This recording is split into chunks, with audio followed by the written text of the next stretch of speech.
যোৱা পৰহি মই ফেচবুক লাইভত এটা কথা উল্লেখ কৰিছিলো যে অসম চৰকাৰৰ তৃতীয় আৰু চতুৰ্থ শ্ৰেণীৰ যি পৰীক্ষা হ'ব তাত আমি লোকসেৱা আয়োগৰ আৰ্হিত প্ৰিলিমছ আৰু মেইনছ আমি অনুষ্ঠিত কৰিম।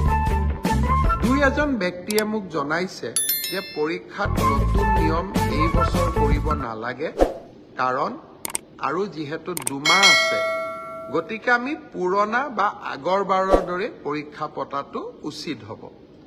আমাৰ চৰকাৰখনে সদায় ৰাইজৰ কথা শুনিবৰ বাবে চেষ্টা কৰে কাৰণ আমি বিশ্বাস কৰোঁ লাও যেনেকৈ পাতৰ তলত থাকে চৰকাৰো ৰাইজৰ তলত থাকে, ৰাইজৰ ঊৰ্ধ্বত নহয়।